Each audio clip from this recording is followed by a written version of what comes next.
औज़ुबिल्लाहिमिनश्शैतानिर्रजीम बिस्मिल्लाहिर्रहमानिर्रहीम। जमील तैयब आपसे मुखातिब हूँ। आप मेरा यूट्यूब चैनल सर्विस इन्फो देख रहे हैं। आज के मेरा टॉपिक, जैसा कि आपके इल्म में है, फाइनेंशियल मॉनिटरिंग चेक लिस्ट के हवाले से है। इससे पहले मैं कैश बुक के हवाले से पार्ट 1 इसका जो है वो वीडियो रिकॉर्ड करा चुका हूँ।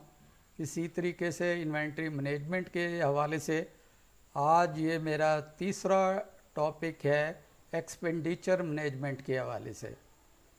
ये वीडियोस कुछ लंबी होती हैं। मैं ये चाहता हूँ कि जो टॉपिक है वो कंप्लीट हो जाए, उसको डिवाइड ना किया जाए, क्योंकि बाज़ औक़ात कोई दोस्त अहबाब मसरूफ़ होते हैं तो वो पूरी वीडियो वॉच नहीं कर पाते। तो इसलिए आप मेहरबानी करके इसको एंड तक देखा करें, इससे इंशाअल्लाह आपको बड़ा फ़ायदा होगा। तो बिला ताख़ीर इसको स्टार्ट करते हैं। Checklist for financial monitoring expenditure management के हवाले से ये है। इसमें चूँकि ज़्यादातर इन्वेंट्री मैनेजमेंट का ताल्लुक़ है, तो इसमें मैंने इन्वेंट्री मैनेजमेंट के हवाले से कुछ परफॉर्मास भी इसमें मैंने ऐड किए हैं। इंशाल्लाह आपको ये बहुत अच्छी लगेगी। तो इसको स्टार्ट करते हैं।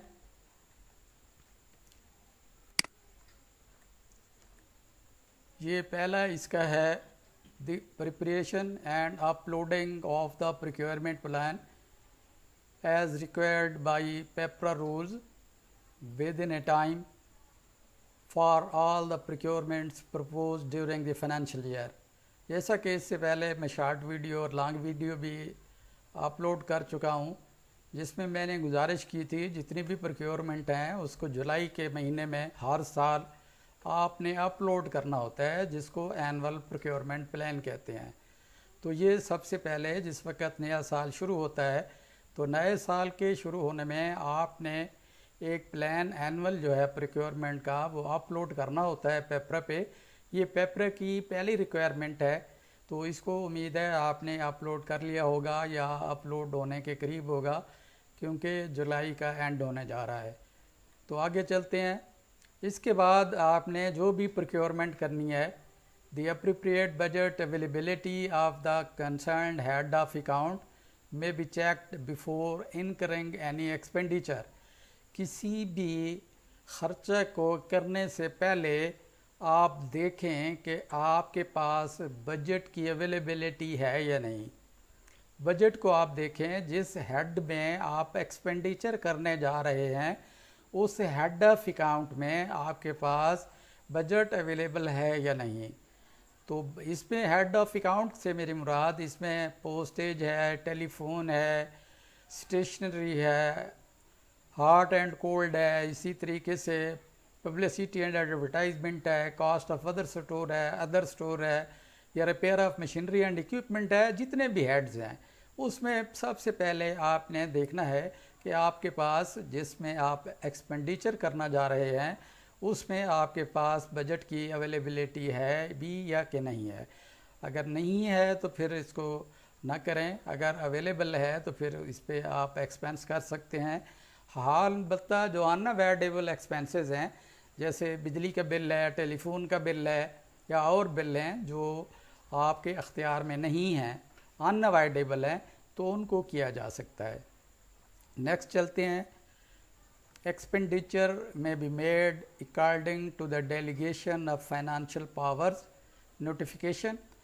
अब जो इस वक्त करंट हमारा जो नोटिफिकेशन है पावर्स ऑफ डेलीगेशन का, ये 2012 का है।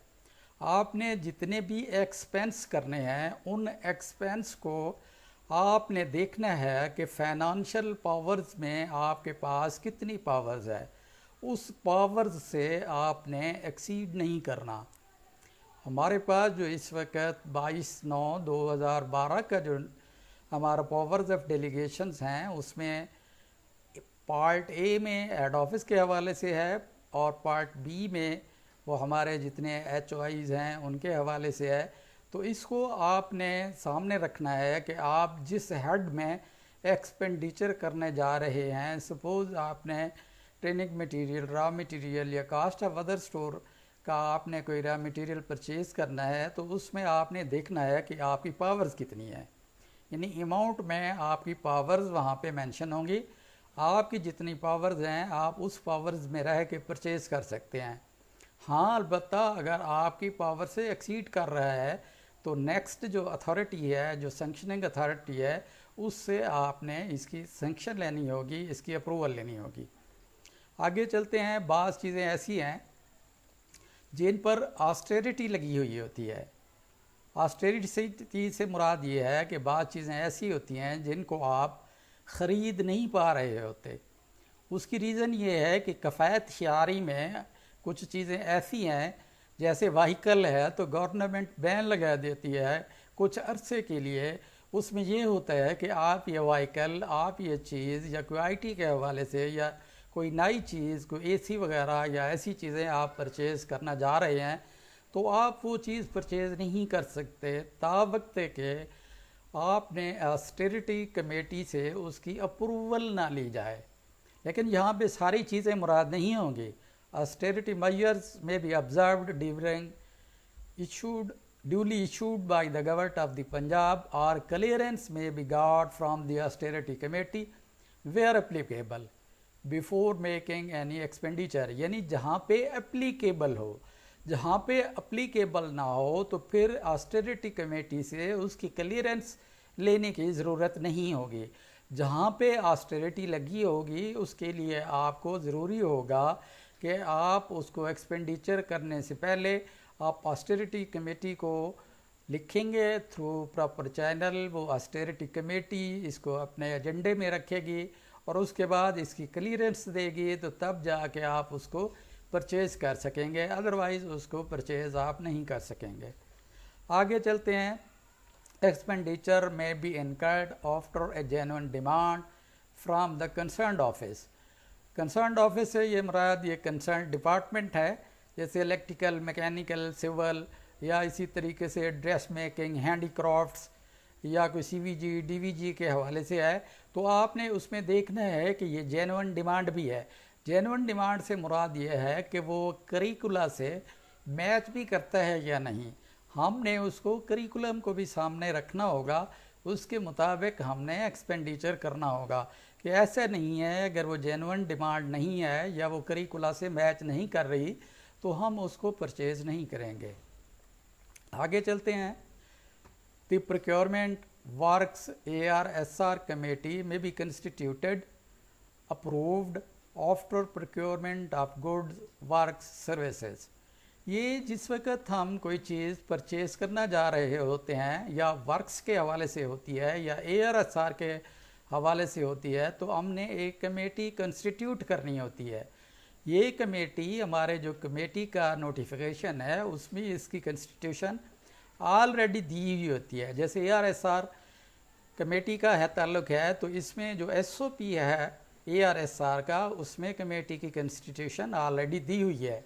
इसी तरह से जो प्रोक्योरमेंट कमेटी है उसकी भी कंस्टिट्यूशन दी हुई है। उसके जो आपने कंस्टिट्यूट करनी है कमेटी, उसमें कंस्टिट्यूशन के हवाले से नाम दिए हुए हैं, तो वही नाम हमने उसको नोटिफाई करना है, उसको कंस्टिट्यूट करना है एंड देन हमने वो प्रोक्योरमेंट करनी है या वर्क करनी है या सर्विसेज के हवाले से है। नेक्स्ट जो है ना जी, वो receiving of goods may be entered in inward gate pass and goods receiving note properly. जिस वक्त हम कोई चीज़ परचेज़ करते हैं, जिस वक्त वो चीज़ हमारे इंस्टीट्यूट के गेट से इंटर होती है तो उस वक्त हम इनवर्ड गेट पास फिल करते हैं। इनवर्ड गेट पास के बाद हमने उस चीज़ को, जो चीज़ इनवर्ड गेट पास के थ्रू हमारे पास आ चुकी होती है, हम उसको गुड रिसीविंग नोट पे इंटर करते हैं। प्रॉपरली का मकसद ये है कि जिस वक्त वो चीज़ आती है तो उसको फ़ौरन इम्प्लीमेंट होना चाहिए। यानी जिस डेट को हमारे पास वो गुड्स हमें रिसीव हुई हैं उसी दिन ही उस पर इनवर्ड गेट पास की डेट डालनी चाहिए।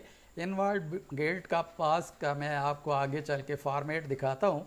इसी तरह गुड्स रिसीविंग नोट का भी ये ज़्यादातर ताल्लुक़ इसका इन्वेंट्री मैनेजमेंट से है। तो इन्वेंट्री मैनेजमेंट के हवाले से मैं इंशाल्लाह इसके तमाम जो भी परफॉर्मास हैं मैं टर्न बाई टर्न इंशाल्लाह इनको डिस्कस करूँगा क्योंकि तवील होने की वजह से मैंने इनको यहाँ पे जो इस हवाले से थे जस्ट उनको यहाँ पे इंटर किया है। तो पहला इसमें हमारा इनवर्ड गेट पास आएगा। इनवर्ड गेट पास हमारे ये प्रिंटेड होंगे हमारे ये। इसमें आपने ये मैंने कुछ चीज़ें छोड़ दी हैं। गवर्नमेंट ऑफ द पंजाब, इसमें ऑफिस ऑफ द प्रिंसिपल या office of the workshop manager, जो भी डेजिग्नेशन है वो यहाँ पे आ जाएगा।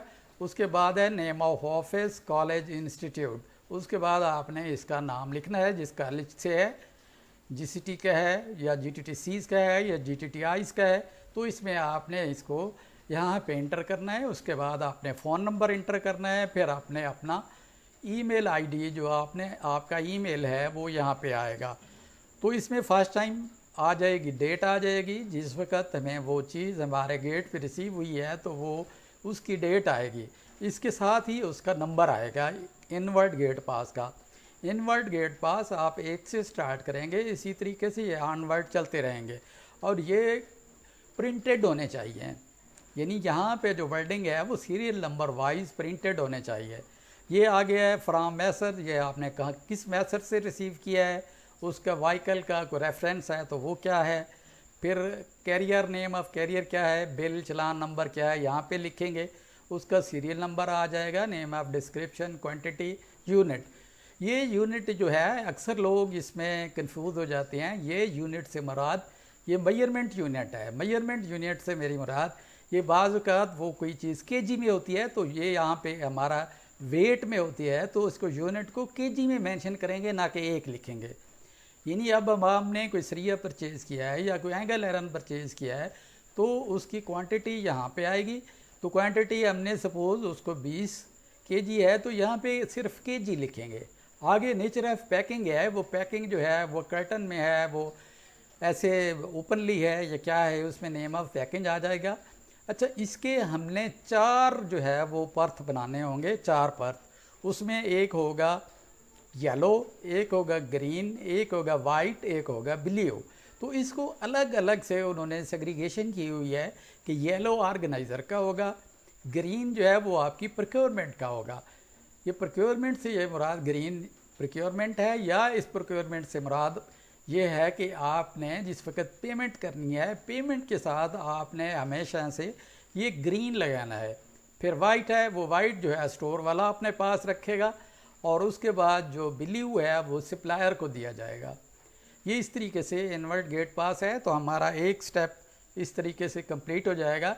तो जिस वक्त कोई चीज़ हमारे पास आती है तो हम उसको रिसीविंग नोट में लेते हैं, जिसे गुड्स रिसीविंग नोट का नाम दिया जाता है। तो इसमें भी यही है, मैं उसको नहीं दोहराता। इसमें प्रिंसिपल नेम आ गया, ऑफिस ऑफ द प्रिंसिपल आगे, फिर ये है, फिर इसको रिपीट नहीं करते। फिर इनवर्ट गेट पास का नंबर आएगा, जो पिछला हम देख चुके हैं उसमें उसका नंबर आएगा। यानी हमने फर्स्ट से स्टार्ट किया है 1 से, तो यहाँ पे 1 आएगा, आगे उसकी फिर डेट आएगी, फिर उसका GRN नंबर। ये GRN नंबर से मुराद गुड्स रिसीविंग नोट है। इस पे भी अलग से नंबर प्रिंट होंगे, वो 1, 2, 3 ते आगे से ऑनवर्ड चलेंगे। उसमें हमारे पास वो डिस्क्रिप्शन, हमारे पास आई क्या चीज़ है, अगर प्रोक्योरमेंट ऑर्डर नंबर हमने इशू किया है तो उसका आ जाएगा। हमें क्वांटिटी के ये कॉलम है, क्वांटिटी में कितने हमें रिसीव हुए हैं, उसका यूनिट क्या है, उसकी शॉर्टेज है या एक्सेस है, एक्सेप्टेड है या रिजेक्टेड है, तो इसमें लिखेंगे। ये बिल का नंबर आ जाएगा, साथ उसकी डेट आ जाएगी, फिर उसका रेट, उसकी वैल्यू, सप्लायर का नाम आ जाएगा, फिर ये एटम नंबर। अगर आपने एटम्स के नंबर दिए हुए हैं, अगर सपोज एक ही किस्म की चीज़ें हैं तो उसको आपने कोड अलर्ट किया होगा, यहाँ पे उसके कोड नंबर आ जाएगा। इसी तरीके से इसके 3 जो हैं वो पर्थ होंगे, 3 कॉपीज़ बनेंगी। एक येलो है जो ऑर्गेनाइज़र के लिए है, एक वाइट है जो स्टोर के लिए है, एक ग्रीन है जो पेमेंट फ़ाइल के लिए है। या पेमेंट फ़ाइल से मुराद मेरी ये है कि जो आपने उसकी प्रोक्योरमेंट की पेमेंट कर रहे होते हैं। आगे चलते हैं। The goods receiving works done may be inspected and entered in goods inspection report after satisfaction of inspection. जिस वक्त हमने उस चीज़ को गेट पास के थ्रू रिसीव कर लिया, फिर उसके बाद वो गुड रिसीविंग नोट आ गया, तो तीसरे नंबर पे हमने गुड्स इंस्पेक्शन करनी है। जो हमने चीज़ रिसीव की हैं उनकी इंस्पेक्शन करनी है। तो इसका जो है वो इंस्पेक्शन का ये आपको मैं दिखा रहा हूँ। तो ये पहले वही है जो इस पर दोबारा से नहीं रिपीट करते। इसमें फिर गुड्स इंस्पेक्शन रिपोर्ट है। गुड इंस्पेक्शन रिपोर्ट पे सीरियल नंबर है, जो प्रोक्योरमेंट ऑर्डर दिया गया होगा उसका नंबर आ गया, नेम ऑफ आइटम है, रिसीव्ड है, उसका यूनिट है। अब इसमें एक्सेप्टेड है या रिजेक्टेड है। अब इंस्पेक्शन में हमने ये करना होगा, अगर एक्सेप्टेड है तो well and good, otherwise rejected है तो उसकी रीज़न देनी होगी। उस रीज़न की वजह यह है कि वो सब स्टैंडर्ड है, हमने कोई चीज़ स्पेसिफिकेशन दी थी तो वो स्पेसिफिकेशन के मुताबिक नहीं है, या वो चीज़ ठीक नहीं है, क्वांटिटी वाइज ठीक नहीं है, क्वालिटी वाइज ठीक नहीं है, किसी भी हवाले से अगर वो ठीक नहीं है तो फिर हम उसको रीज़न दे के उसको रिटर्न करेंगे। यहाँ पे मैं ये बात ऐड करूँ कि जो चीज़ हम रिजेक्ट करेंगे वो जो है आउटवर्ड गेट पास के थ्रू हमारे पास वो वापस चली जाएगी। इसमें मैंने आउटवर्ड गेट पास का यहाँ पे इंटर नहीं किया, लेकिन आउटवर्ड गेट पास में इंशाल्लाह मैंने इन्वेंट्री मैनेजमेंट सिस्टम में इंशाल्लाह मैं आपको बताऊँगा। आगे इंस्पेक्शन कमेटी है, तो इंस्पेक्शन कमेटी के यहाँ पे नाम आ जाएंगे, यहाँ पे डेजिग्नेशन है, यहाँ पे सिग्नेचर हैं। इसके भी 3 पार्ट होंगे, एक येलो जो ऑर्गेनाइज़र का है, वाइट वो स्टोर का है, ग्रीन जो है वो पेमेंट फाइल का है। अच्छा, यहाँ पे कमेटी की कंस्टिट्यूशन वही होगी जो हमारी कमेटी की कंस्टिट्यूशन में दी गई होगी। इसमें एक तो रेलिवेंट बंदा होगा कमेटी में, जो बंदा रेक्विजिशन दे रहा होगा या जो बंदा परचेज़ की रिक्वेस्ट दे रहा होगा उसका नाम होगा। फिर आपका को सिग्नेटरी उसमें होगा, फिर उसका सीनियर मोस्ट होगा, प्रिंसिपल होगा। तो ये लोग जो होंगे उनकी इंस्पेक्शन करेंगे। इंस्पेक्शन जो है आफ्टर रिसीविंग ऑफ गुड्स, उसके बाद आप इसको प्रोसेस करेंगे गुड इंस्पेक्शन नोट को, रिपोर्ट को। उसके बाद आगे चलते हैं। The payment may be made after obtaining the sales tax invoice from the supplier bidder. Sales tax invoice जो है वो अब चूँकि बिडर ने या सप्लायर ने वो अपने एंड पे उसको जमा करवानी है। पहले ये था कि कुछ रेशो थी जो प्रोक्योरिंग एजेंसी है उसने जमा करवाना होता था, कुछ कराना होता था सप्लायर ने। अब जो है चूँकि सेल्स टैक्स 100% सप्लायर ने जमा करवाना है, तो उससे हमने इनवाइस लेना होगी कि वो हमें इनवाइस प्रोवाइड करे ताकि हम फर्दर पेमेंट के लिए उसको प्रोसेस कर सकें। आगे चलते हैं। The payment may be made only after the successful delivery of the procured goods or in accordance with the provisions of bidding documents। हम इसको चेक करेंगे जो उसने चीज़ हमें डिलीवरी दी है वो सक्सेसफुल डिलीवरी है भी या कि नहीं। सक्सेसफुल डिलीवरी यहाँ पे दी गई है, एक तो in accordance with provisions of bidding documents भी है। नंबर 2, जो हमारा ऑर्डर था, जो प्रोक्योरमेंट का हमने ऑर्डर उसको प्लेस किया उसके मुताबिक है या उसके मुताबिक नहीं है। ये तो हम पिछले उसमें जो रिजेक्शन वाला है उसमें भी देख चुके हैं। अगर ये पेमेंट होगी तो उसकी सक्सेसफुल डिलीवरी के बाद हम उसको पेमेंट का फर्दर प्रोसेस करेंगे। All the payments above the limit of 10,000 should be preferably be made through the banking channels. By cross-check, a copy of the same should be retained for office record. अब government ने या as per paper rules अगर 10,000 से above है किसी चीज़ की amount तो उसको हम थ्रू कैश पेमेंट नहीं करेंगे। अगर 10,000 से कम है तो फिर हम उसके कैश पेमेंट कर सकते हैं, अदरवाइज़ आपने उसको क्रॉस चेक देना होगा और उस क्रॉस चेक की कॉपी फॉर ऑफिस रिकॉर्ड आपने अपने पास रखनी होगी। आगे चलते हैं। द पेमेंट अप्रूवल फॉर्म में be used and all the relevant information में बी करेक्टली इंटर्ड वे फील्ड। हमारा एक पेमेंट अप्रूवल फॉर्म है जो हमें दिया गया है, तो इसके मुताबिक पेमेंट से पहले हमने इसको भी करेक्टली इसको फिल करना है, इसको इंटर करना है। ये चूँकि एक लास्ट डॉक्यूमेंट्स है, इसके बाद उसमें तमाम चीज़ें इंटर हो जाएंगी। उसके बाद हम उसको पेमेंट साइड पे जा सकेंगे। ये अप्रूवल फॉर्म है। ये अप्रूवल फॉर्म में जो है ये इनवाइस पेमेंट है। इसमें पहला सप्लायर का यहाँ पे नाम आ जाएगा, इंडेंट नंबर और डेट आएगी। इधर इनवाइस नंबर एंड डेट आएगी। इनवाइस नंबर ये जो सप्लायर का बिल होगा यहाँ पे इंटर होगा। उसके बाद ये चेक का नंबर है, ये चेक की डेट है, ये चेक की अमाउंट है। तो इस साइड पे आते हैं, इंडेंट अप्रूव्ड बाई, ये प्रिंसिपल ने अप्रूव किया है या वर्कशॉप मैनेजर ने अप्रूव किया है या कोई डीडीओ है तो उसने। फिर उसका वर्क ऑर्डर जो इशू हुआ है उसका नंबर, अगर वर्क ऑर्डर इशू नहीं हुआ यानी वो इस कैपेसिटी में है कि वर्क ऑर्डर की ज़रूरत नहीं है, तो इसमें वर्क ऑर्डर का रेफरेंस नहीं आ जाएगा।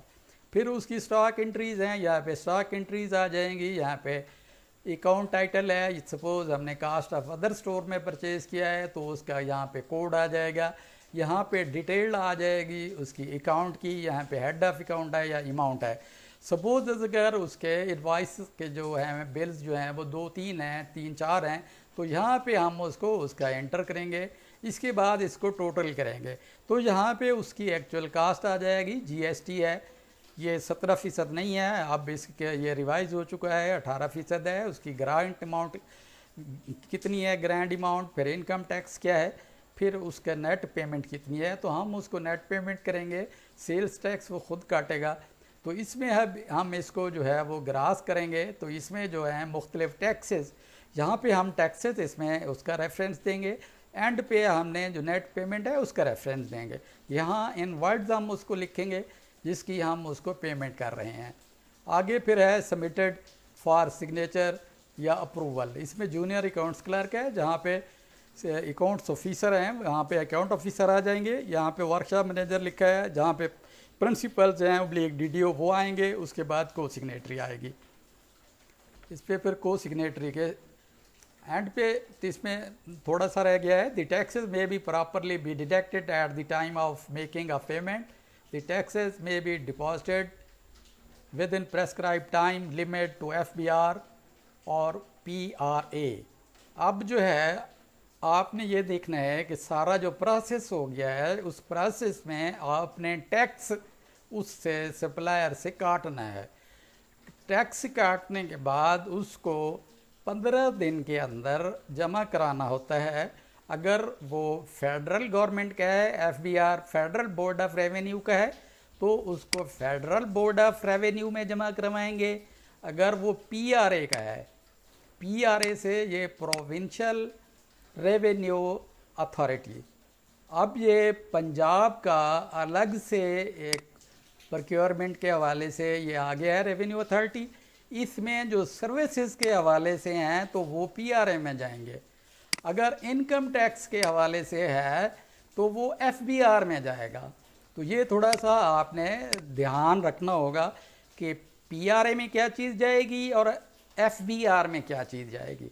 अच्छा, इसमें प्रेस्क्राइब टाइम आ गया, तो इसको प्रेस्क्राइब टाइम में आपने इसको जमा कराना है। तो ये एफबीआर को जाना है या पीआरए को, इसकी अलग अलग से वेबसाइट है। इसका आपने चलान फॉर्म वहाँ से डाउनलोड करना होगा। उसके बाद जिस वक्त वो फॉर्म आपका जमा होगा तो वो सीपीआर आपको देंगे, जिससे आपका टैक्स का जमा होने का प्रूफ आपके पास आ जाएगा। वो आपका पार्ट ऑफ डॉक्यूमेंट्स होगा प्रोक्योरमेंट का। इसमें नेक्स्ट है, ये है splitting of procurement may be avoided as far as possible. Splitting से मुराद ये है कि आपने 10,000 से कम रखने की वजह से उसको आपने मुख्तलिफ बिल्लों में तकसीम कर दिया है, ताकि हमारी कैश पेमेंट ना हो। हमारी जो है कैश पेमेंट की बजाय वो हमारी चेक की क्रॉस के थ्रू ना हो। तो इसको हम पार्ट वाइज थोड़ा थोड़ा करके प्रोक्योर करते हैं। तो ये स्प्लिटिंग जो है एज़ पर फाइनेंशियल रूल्स ये वायलेशन है। इसको आप स्प्लिट नहीं कर सकेंगे, यानी एक ही हेड ऑफ अकाउंट के मुख्तलिफ बिल आप नहीं बना सकेंगे। इसको स्प्लिटिंग कहेंगे। Splitting as per financial rules ये इससे अवॉइड करें, जितना अवॉइड आप कर सकते हैं, क्योंकि स्प्लिटिंग नहीं होनी चाहिए। तो नेक्स्ट वही रिक्वेस्ट आपसे ऑलरेडी स्टैंड कर रही है, तो इसमें मैं ये समझूंगा कि आपको अच्छी लगे तो आप इसको ज़रूर सब्सक्राइब करें, शेयर करें, लाइक करें। अगर अच्छी ना लगे तो इसको देखिएगा ज़रूर, ताकि जो मैं मेहनत कर रहा हूँ इंशाअल्लाह इसको आप पूरा आप फ़ायदा उठा सकें। बाज़ औक़ात दोस्त ये देखते हैं कि ये वीडियो लंबी है, लंबी ज़रूर होती है। उसकी रीज़न ये होती है कि चूँकि उसमें सारी चीज़ें, तमाम एक्सपेक्ट्स उसमें कवर करने होते हैं। अगर तमाम एक्सपेक्ट्स उसमें नहीं आते तो उसका आपको कोई फ़ायदा नहीं होगा। तो इंशाअल्लाह मैं नेक्स्ट वीडियो में इन्वेंटरी मैनेजमेंट सिस्टम के हवाले से आपको इंशाअल्लाह नेक्स्ट वीडियो रिकॉर्ड करूँगा। तब तक के लिए अल्लाह हाफ़िज़, अपना ख्याल रखिएगा। अस्सलामु अलैकुम वरहमतुल्लाहि वबरकातुहू।